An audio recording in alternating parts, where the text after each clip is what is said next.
বিসমিল্লাহির রহমানির রহিম। আসসালামু আলাইকুম রহমতুল্লাহি আবরাকাতু।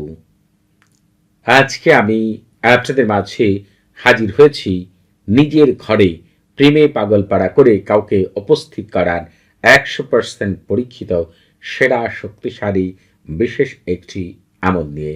এটি এমন একটি আমল, এই আমলটি যে সকল ভাই বোনেরা এই আমলটি আমি যেভাবে বলবো সেইভাবে পরিপূর্ণভাবে করতে পারবেন, যার জন্যই এই আমলটি করেন না কেন সে পৃথিবীর যেখানেই থাকুক না কেন আপনার কাছে ছুটে আসতে বাধ্য। এক নিমিষের জন্য সে আপনাকে ছাড়া ধৈর্য ধারণ করতে পারবে না। এটি এমন একটি আমল, এই তালসামের খাদেমগণ এত শক্তিশালী, মুহূর্তের মধ্যেই তার মনের ভিতরে, তার মস্তিষ্কে, তার কলবে, তার লজ্জাস্থান এবং তার প্রতিটি অঙ্গ প্রত্যঙ্গের মধ্যেই এমনভাবে আপনার প্রেমের আগুন জ্বালিয়ে দিবে, সে এক মুহূর্তও আপনাকে ছাড়া ধৈর্য ধারণ করতে পারবে না। সে আপনার ঘরে সে উপস্থিত হতে বাধ্য। সে যদি একবার বুঝতে পারে যে ওই জায়গার মধ্যে আপনি আছেন, সে ওইখানে চলে আসবে। পৃথিবীর কেউ তাকে আটকে রাখতে পারবে না ইনশাআল্লাহ। তবে এই আমলটি আমি যেভাবে বলবো যদি সেইভাবে করতে পারেন, এই আমলের কার্যকারিতা দেখে আপনারা আশ্চর্য হয়ে যাবেন এবং আনন্দে আপ্লুত হয়ে যাবেন ইনশাআল্লাহ। এই আমলটি আপনারা দুইটি নিয়মে করতে পারবেন। দুইটি নিয়মই আমি আপনাদের মাঝে পরিপূর্ণভাবে বলে দেব ইনশাআল্লাহ। যে নিয়মটি আপনাদের জন্য সহজ মনে হয় সেই নিয়মেই আপনারা এই আমলটি করবেন। তবে আপনাদের একটি কথা জানিয়ে রাখি, একটি আমল যখন আপনারা করবেন, যদি কোনো হক্কানি ব্যক্তির কাছ থেকে ওই আমলের ব্যাপারে এজাজত প্রাপ্ত হন, তাহলে ওই আমল থেকে আপনি দ্রুত কামিয়াবি লাভ করবেন। যেহেতু এই আমলটি আমি আপনাদের মাঝে নিয়ে হাজির হয়েছি, এজন্য এই আমল করার আগে আপনারা কামিয়াবি লাভ করার জন্য অবশ্যই আমার কাছ থেকে এজাজত নিয়ে আমল করবেন।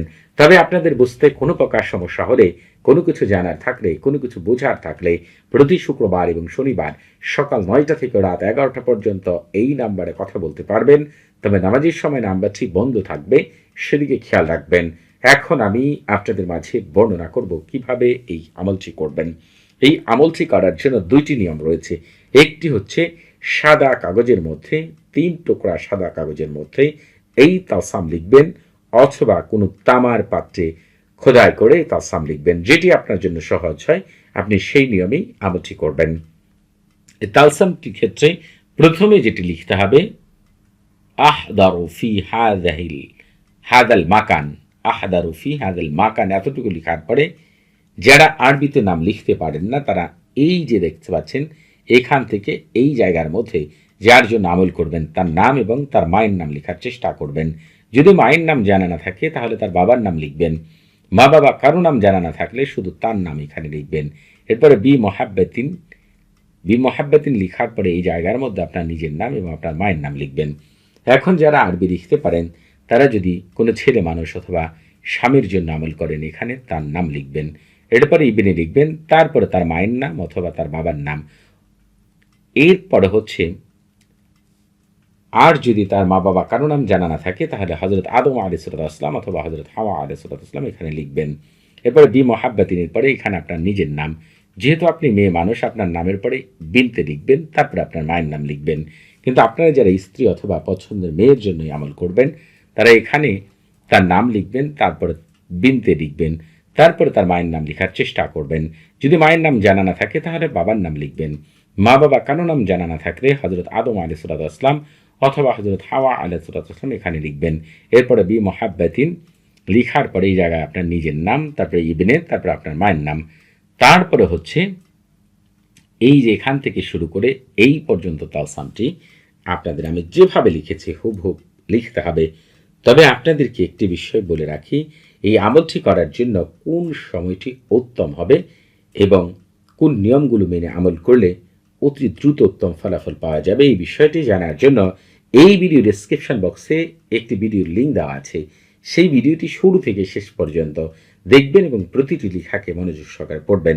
তাহলেই হচ্ছে কোন সময় আমল করবেন এবং কোন নিয়মগুলো মানবেন পরিপূর্ণভাবে জানতে পারবেন ইনশাআল্লাহ। পৃথিবীর শ্রেষ্ঠ পরীক্ষিত এবং আশ্চর্য অলৌকিক আমলগুলো পাওয়ার জন্য আপনারা অবশ্যই আমাদের চ্যানেলটি সাবস্ক্রাইব করে রাখবেন। এই যে আপনারা কাগজের মধ্যে ৩ টুকরা কাগজের মধ্যে তালসাম লিখলেন অথবা তামার পাত্রে খোদাই করে তালসাম লিখলেন, এগুলোকে আপনাদেরকে আগুনের মধ্যে পোড়াতে হবে। কাগজে লিখেন আর আপনারা তামার পাত্রেই লিখেন। যদি কাগজ আগুনে পোড়াতে চান তাহলে ১ ঘন্টা পর একটি করে কাগজ আগুনে পোড়াবেন। তবে যে আগুনে এই তলসাম পোড়াবেন সেই আগুনটি যেন একটু বেশি হয়, গ্যাসের চুলা, মাটির চুলা অথবা কয়লার চুলা হয়, সেদিকে লক্ষ্য রাখবেন। আর তামার পাত্রে যদি আপনারা লিখে পোড়াতে চান, আপনারা পুরোপুরি তামার পাত্রটিকে আগুনের মধ্যে দিয়ে দিবেন।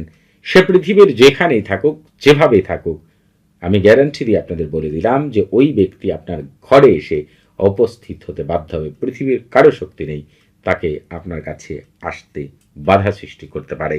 সবাই ভালো থাকবেন। আসসালামু আলাইকুম ওয়া রাহমাতুল্লাহি ওয়া বারাকাতুহু।